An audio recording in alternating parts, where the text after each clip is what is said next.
When it comes to Lost Ark, currency is king, and unless you know what you're doing, it can be a bit overwhelming. Hey there friends, it's Codiak here, welcome back to Legacy Gaming. Today, we're helping decode the dozens of currencies and upgrade materials in the game so that you can better understand and enjoy the world of Lost Ark.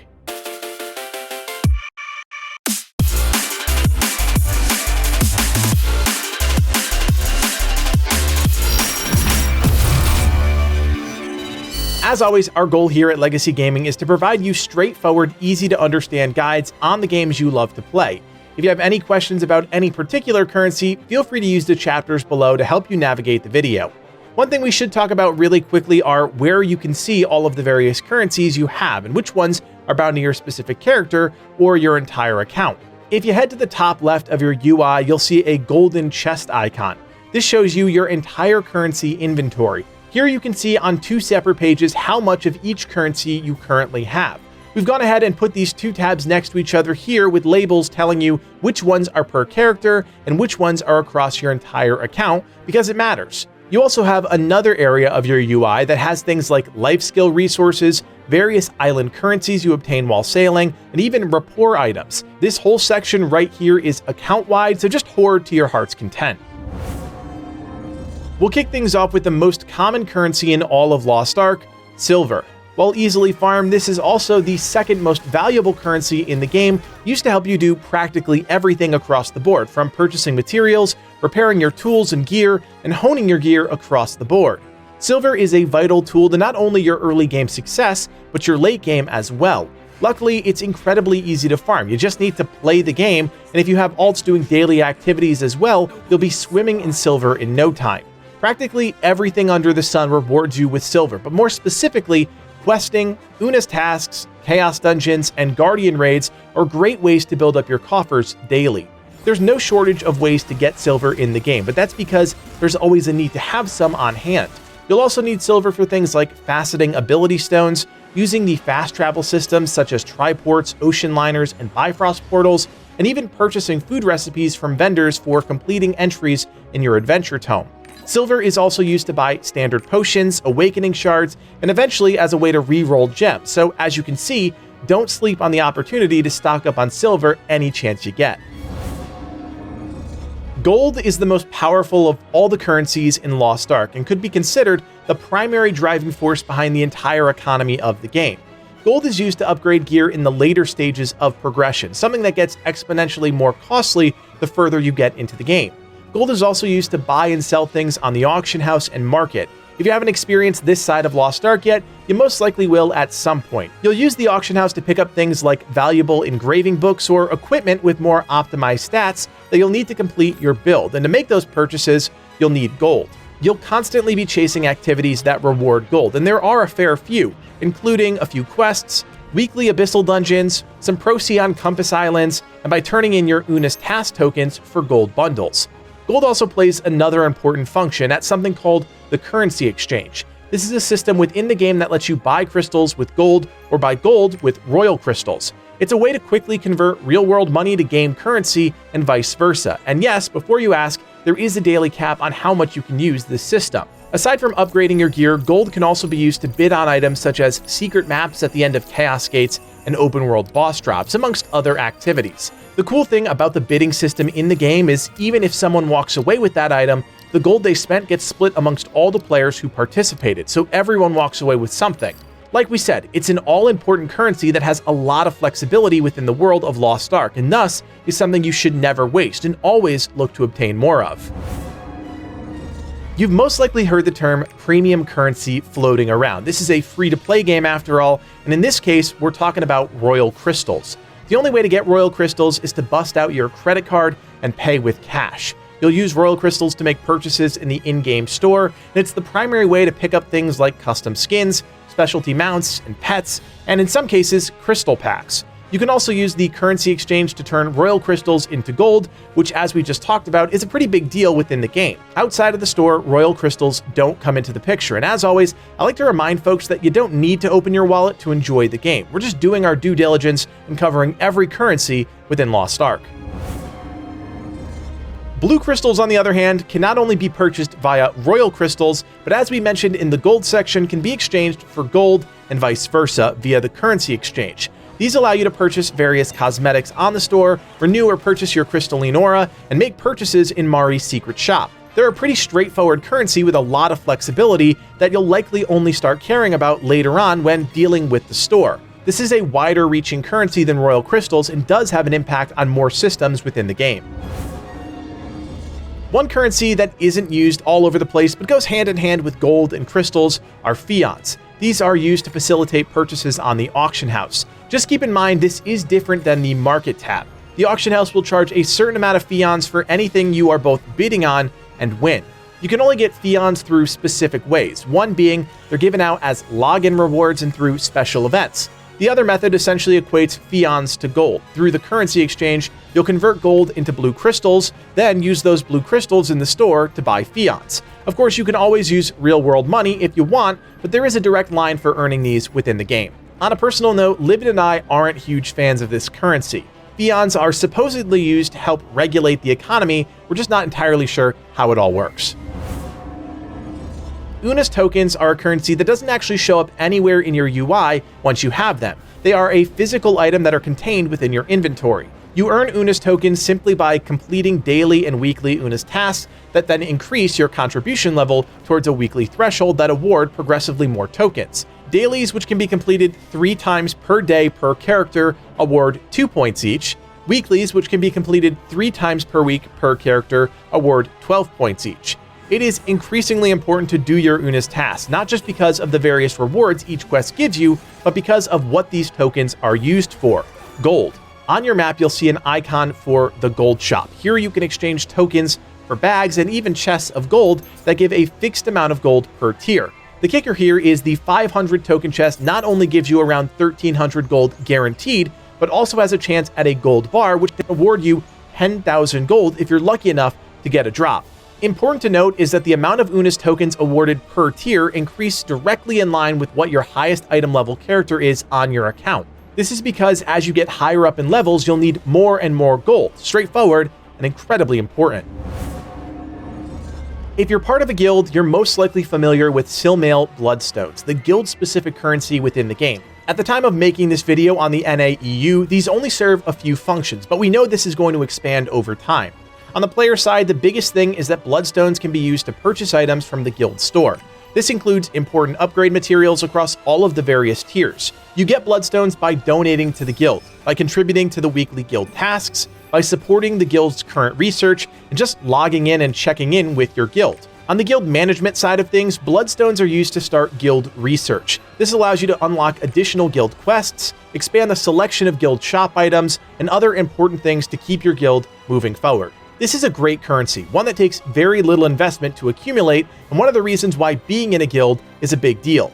To that end, and you know I have to do this, I want to invite everyone watching to join Legacy Gaming on US East Regulus. We currently have one of, if not the biggest guild in Lost Ark, stretching across 25 guilds, and we're still expanding. To learn more, check out the link to our Discord below. From the jump, you've probably seen these little heart-shaped tokens, known as Providence Stones. These are rapport currency gained by doing side quests and often acquired when killing various enemies within the world. These are a great currency to focus in Alt for later on in the game since they are one of the few account-wide currencies you'll earn from Unas tasks, and you'll need a ton of them.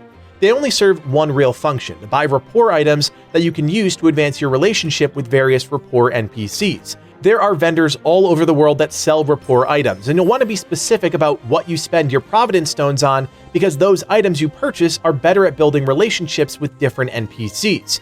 Shout out to Saintone because once again he's got a super helpful infographic that helps new players break down these relationships, and of course, we've linked that below. Pirate coins easily clock in at the third most important currency within the game. These can be acquired from things like marine co-op events where you may find yourself salvaging treasure or rescuing stranded sailors. Essentially, any green co-op event that appears on the ocean, you'll want to do if you're nearby.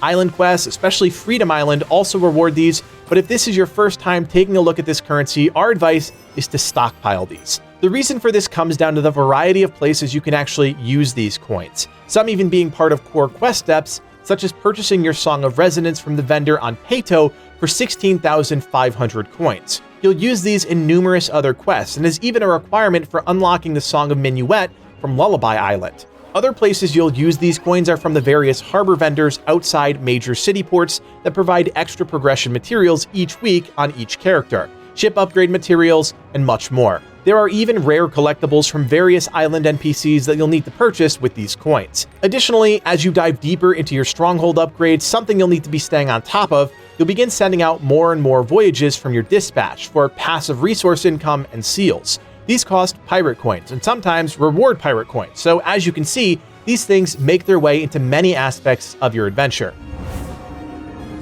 We can't talk about pirate coins without talking about Voyage Coins. These come in a whole host of varieties that are specific to each region of the world. Certain vendors take Genus coins, while others ask for Septrum coins. These can be used to cash in on a whole variety of things, such as unique account collectibles from specific vendors for key quests and adventure tome objectives, to new crew applications and ship upgrade materials. There is even the option to convert these coins into pirate coins at a decent ratio. Across various islands, you'll get numerous bulk chests of these coins, and our advice, only open them and claim the coins you need when you need them. Since there are some rewards that require 5,000 plus of some of these coins, having the option to choose what you need is invaluable. You can also get these from various co-op sea quests, as we mentioned earlier in the pirate coin section, so those are even more important to do across all of your characters. If you've tapped into the station at your Stronghold, you might already be familiar with seals. There are 3 types: Victory, Raid, and Adventure, and they're practically the same, just with different names. To get seals, you need to send your ships out on dispatch missions. A small note, every ship has a 100% success chance. The percentage you see on the screen is just how effective that mission will be. The higher the percentage, the more seals your crew will bring back. Seals can be used as a currency with different vendors around your island Stronghold. If you head to the docks, you'll see a few vendors that are always there, including one that allows you to convert seals of one type into another. The real treat, however, is the rotating vendor that visits your Stronghold on a timer. Some of these are great and offer incredible items that are valuable to progression and efficiency, while others just offer a few Stronghold cosmetics and other things of lesser value. The key is to really keep your dispatch missions rolling, so long as you have the pirate coins to spare. Obviously, that is an important currency too, so you have to balance everything, but there are some valuable items up for grabs here, so don't miss out. Rift pieces are an incredibly straightforward resource. If you're paying attention to either Procyon's compass or your rolling content alarms, you'll notice these things called Chaos Gates. These form in specific locations with certain gear score requirements. Simply head to one that you can participate in, wait with the dozens of other players in the area, and then enter the Chaos Gate when it opens. What will ensue are several checkpointed areas where your group of 30 will absolutely burn down every enemy and boss you encounter, collecting rift pieces along the way. At the end, each player has a chance at a secret map dropping for their character, as well as the opportunity to bid on an additional secret map as mentioned in the gold section of this video. These secret maps open up as an additional mini dungeon somewhere in the world that award upgrade materials in sizable quantities. These mats can either be used or sold for a decent amount of gold. The reason we wanted to explain how that works is because rift shards are used at the rift piece exchange vendor to get chests containing different potential rarities of these same maps. Long story short, doing these Chaos Gates, spending shards, and cashing in on your secret maps is an excellent source of progression or weekly gold. Our plan is to talk about upgrade materials in their own separate video. We touched upon them in our endgame progression guide, but I think understanding these is so important it merits its own video. What you need to know is that there are 3 tiers of upgrades at this time. Of course, that will expand over the course of the MMO, but for now, there are just 3. Each tier is virtually identical. You have materials that you need to enhance armor pieces and materials you need to enhance weapons. Mixed in with those upgrade items are 2 other upgrade materials that are universal for that tier and are needed across the board. There are also specific items that will improve the success chance of your honing.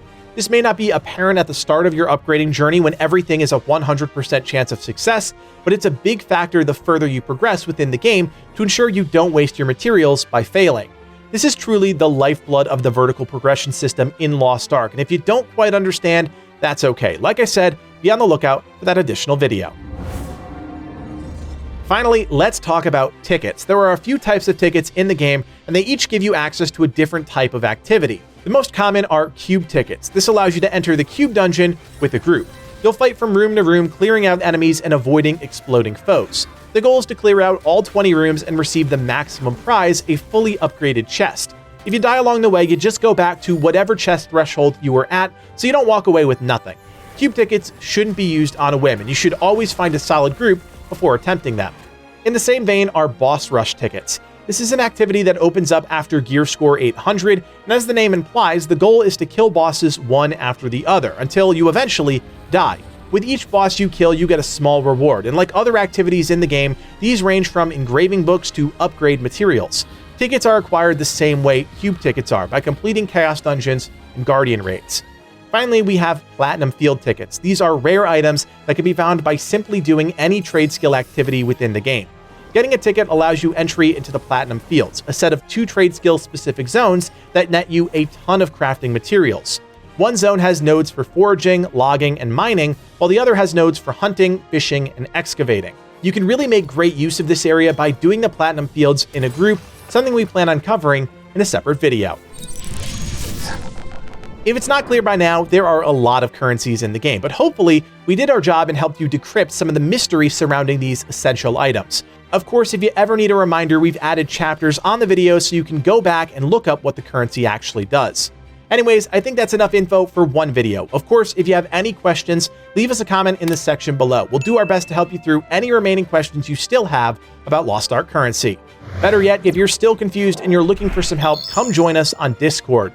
Legacy Gaming has one of the largest and most helpful communities in Lost Ark. With a group of over 10,000 strong, there's no shortage of people willing to group up, help answer questions, and walk you through everything the game has to offer. Check out the link in the description to join today. Finally, if you like everything we're doing here at Legacy Gaming and you want to help us out even more, you can do so by becoming a member. For just a few bucks, you're helping Livid and I achieve our dreams of becoming full-time content creators. Check out the join button below to learn more. My name is Codiak, and from everyone here at Legacy Gaming, thanks for watching, and play on.